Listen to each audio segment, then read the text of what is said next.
I mean, Dr. Suleiman speaks of how some of them are actually here because their family members were flown in with a flight that came to South Africa to one prior to the one that we are seeing tonight. Absolutely, Katlego. And I had a candid conversation with a 14-year-old.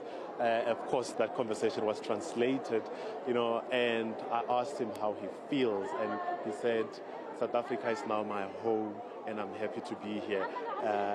That's a candid conversation I've had. But the scenes here at the arrivals terminal, the international arrivals at OR Tambo, I can tell you now, there's a disaster center which is being set up here just to coordinate the movement of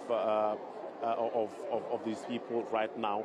As you can see on scene and on your screens rather, they are being given refreshments, and I've spotted, as you had that conversation with Dr. Suleiman, I've spotted members of the Gift of the Givers who will be assisting with that disaster center to give them refreshments, juices, water, something they say they were denied for a couple of hours while they were on board that aircraft. But allow me, Katlego, to introduce Imran Musa, who's a member of parliament with Al Jamaa, and he sits on the international relations portfolio.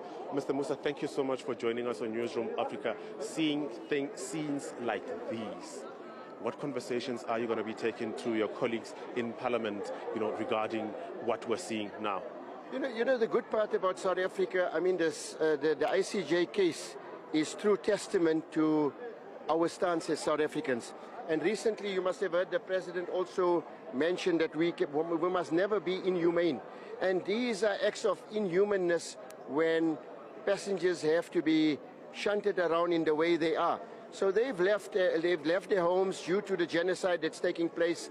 And ourselves here, as South Africans, all we're doing at the moment is showing our hospitality and ensuring that these passengers that have flew from the morning, from yesterday in fact, and from the morning they've been sitting here at the airport and only got released 12 hours later to ensure that they have enough food, they have accommodation and transport to take them so that they can be in a place of safety, unlike where Gaza is and there is tremendous genocide and oppression taking place. So this is the reason we are here at the airport, to open our hearts to them and provide accommodation, provide food for them, and ensure that their well-being is taken care of. Where did we get it wrong, or where would you critique the South African government? So I wouldn't critique the South African government, because the South African government has stood always strong.